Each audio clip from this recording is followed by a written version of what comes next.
Okay, good morning, everybody. Hope everybody's well. Happy Friday. For those that are joining us live, thanks so much for being here. For those that are coming in at any point, we appreciate it. So many times someone will say to me, like I'm a few weeks behind. I'm like, thank you just for being part of it.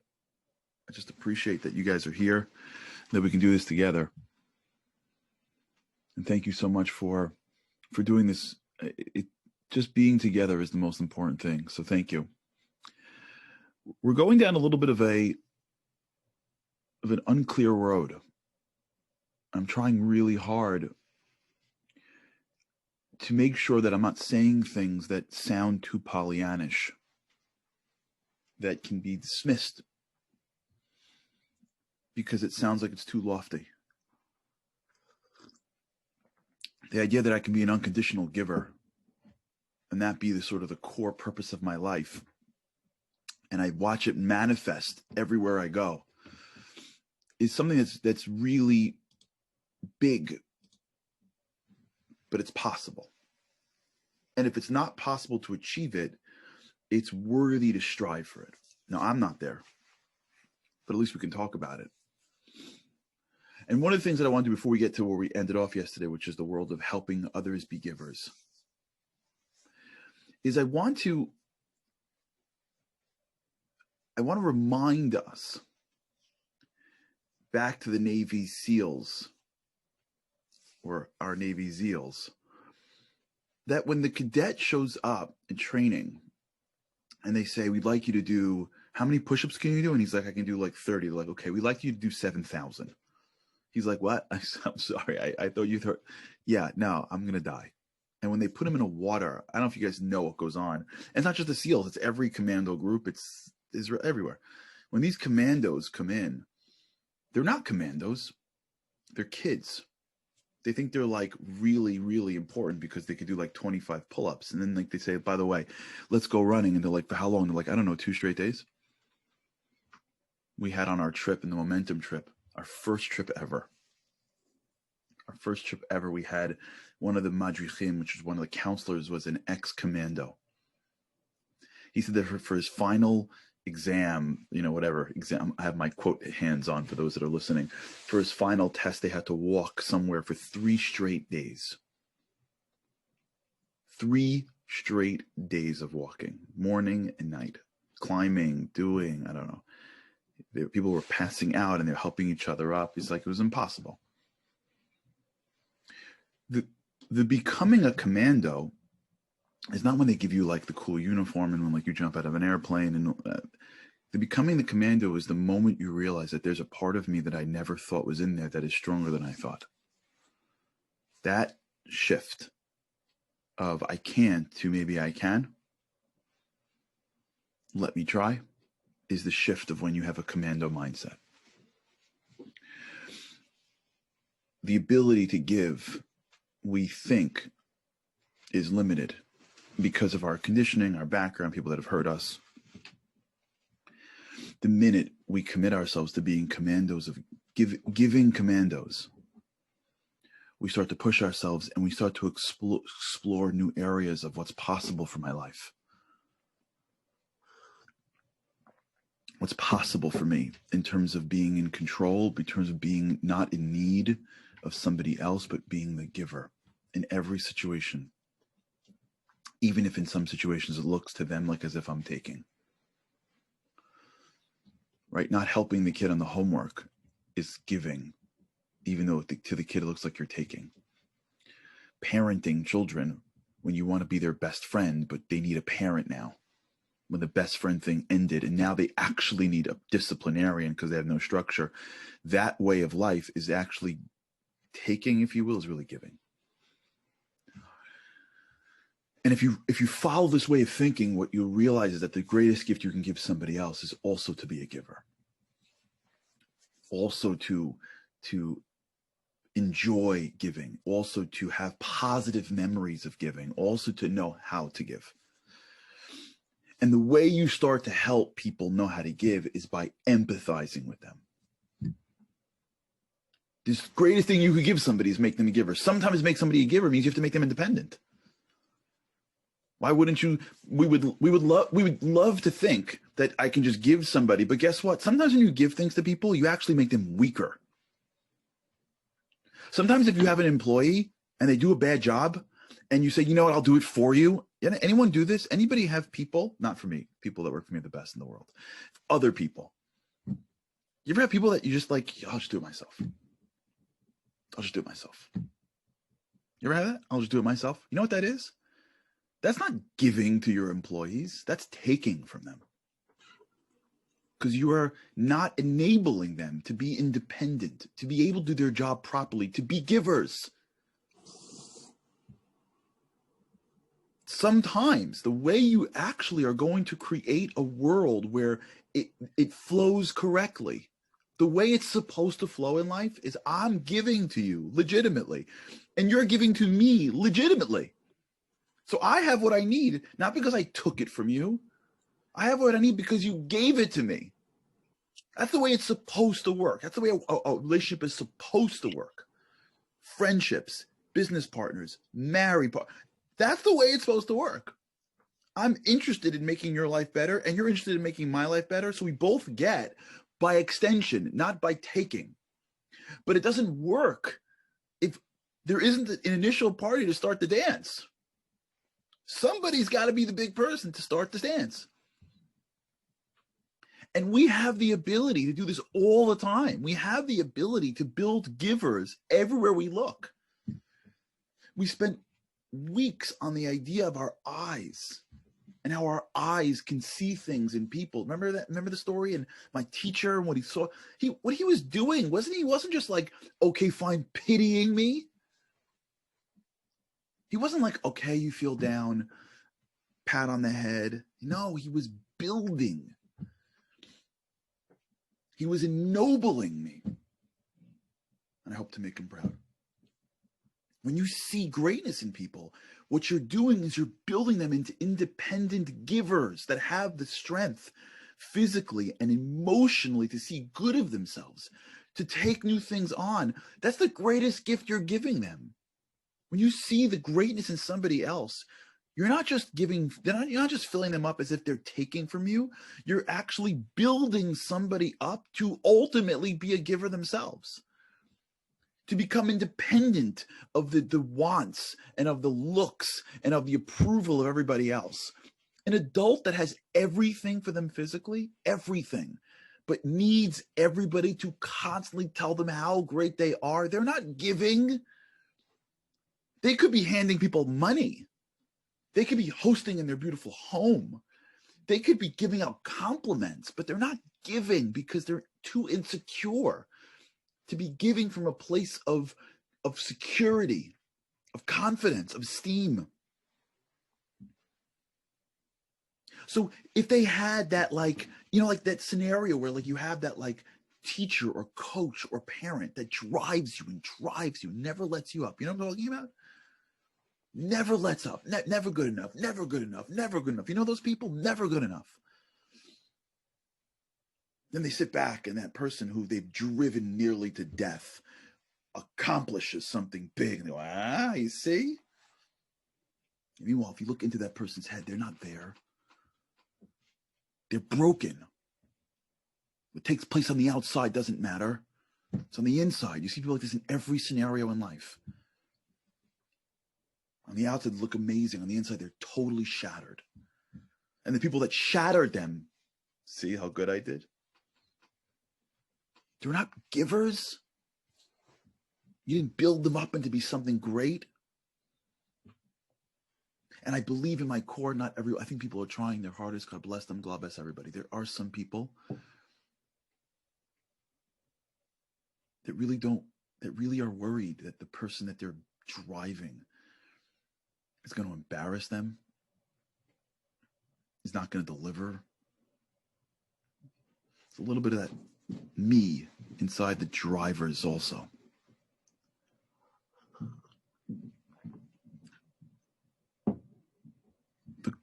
The greatest gift we can give somebody is to make them a giver.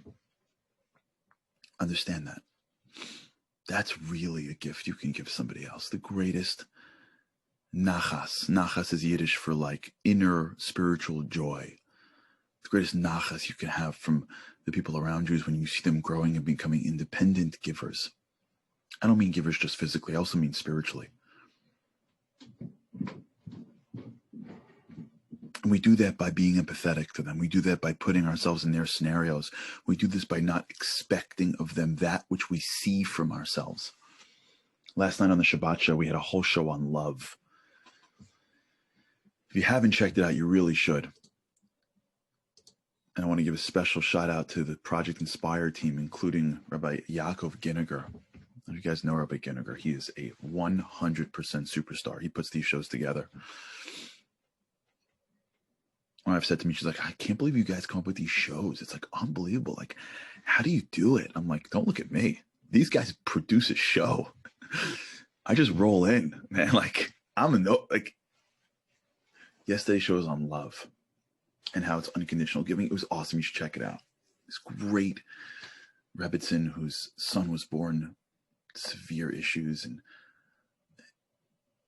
Bars was the husband of our very own Ruth Bars, who gave an incredible approach in the definition of love. It's really awesome. You should check it out. theshabbatshow.com. If you go to the website, you'll find last week's show. It's every week at 8. But last week we had this. Thank you, Rob. Rob's my boy. Rob's taking care of me. For those that are watching different things, I had given the credit to somebody else. My buddy Rob just jumps in and hooks me up too. I love you, man. Last night we had this. Rabbi David Aaron had these short videos we put in the show, and he spoke about this idea that a friend of his was unfortunately in a bad accident, and they were feeding him because he couldn't feed himself. And he noticed that everyone was feeding him the parts of the food that they liked eating. So he wanted the vegetables, but everybody assumes that he wants the meat, and he's like asking for vegetables. So they give him one vegetable and they go back to the meat. And he realizes that people give in the way that they like, not in the way that you like. Has this ever happened to anybody who's married or has a good friend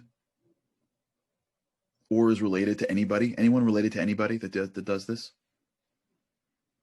Hanukkah presents. Does everyone get Hanukkah presents that are really what the person who gives it to you likes? You ever get that? Anybody ever give something to your spouse or to your friend that really you like?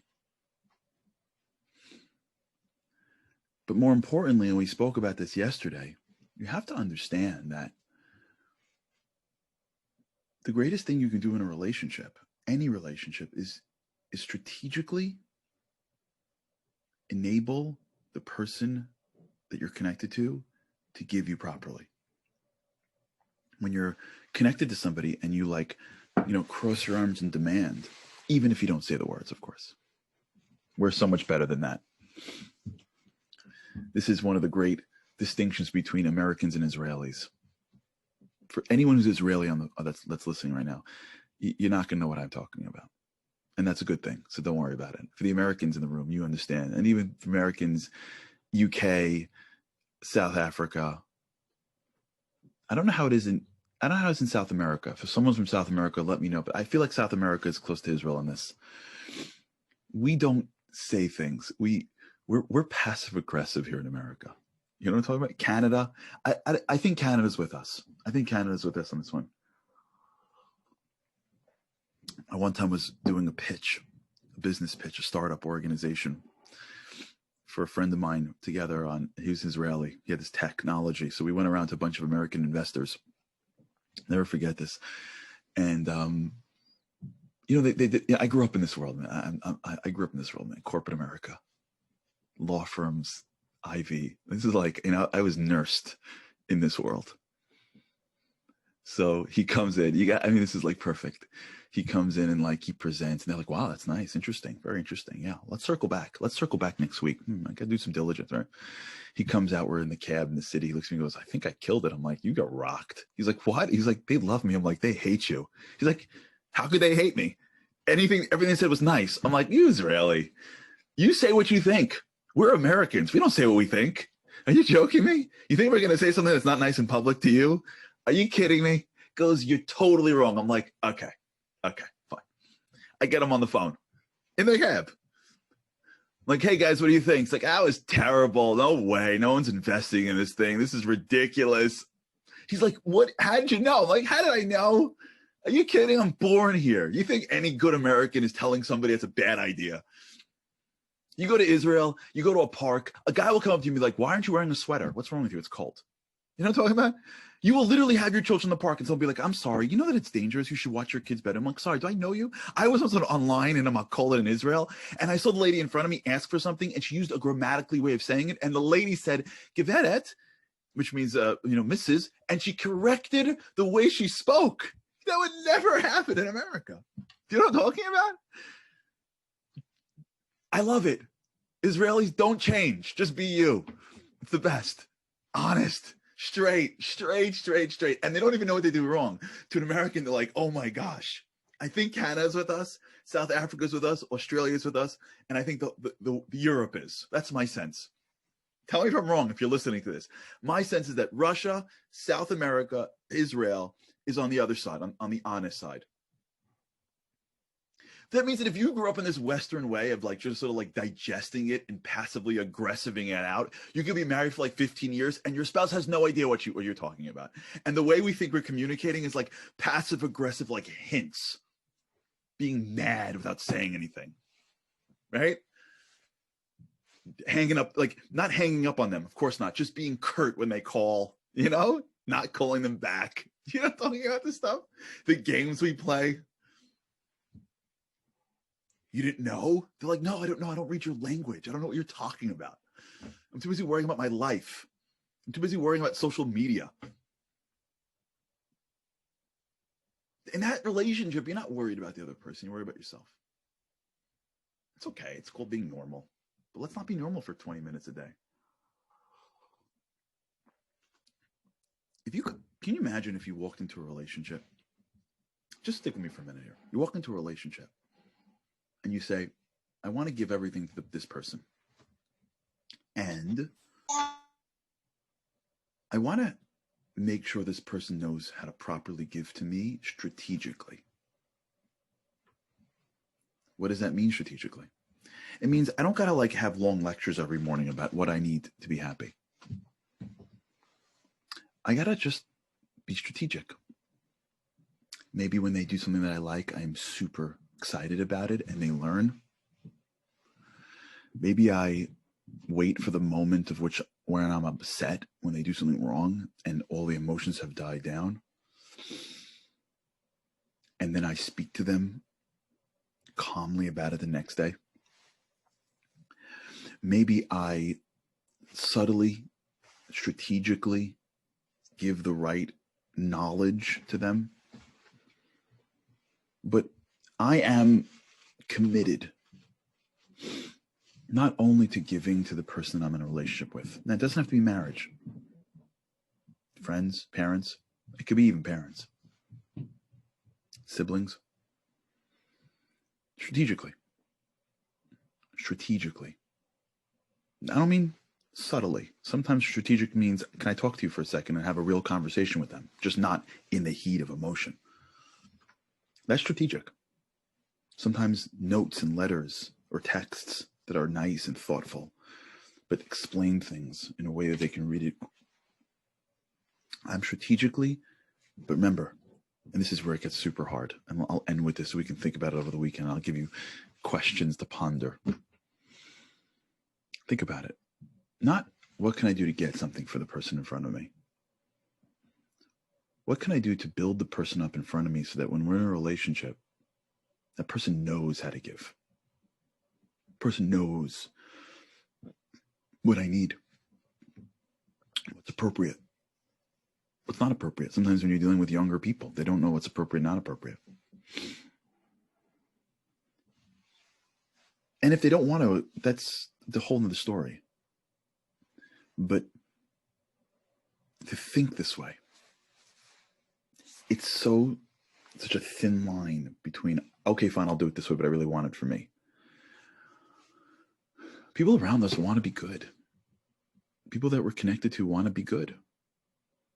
They just don't know how to be good sometimes. They're overwhelmed by it when it hits them like a wash.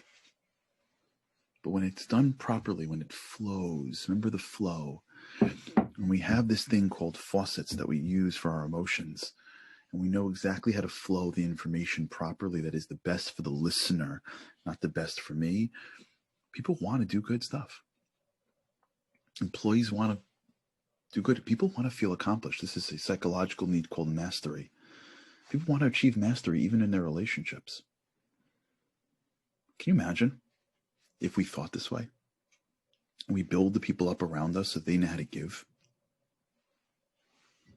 We'd be giving and they'd be giving. This sounds a little Pollyannish, but commandos are Pollyannish. Who could think you can do that? All great things begin as Pollyannish until people start doing them, and then it becomes normal.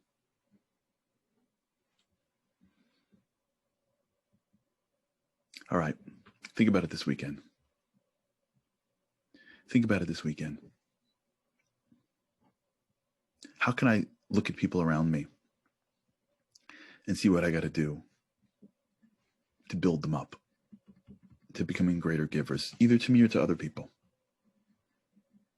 How do I put myself in their minds?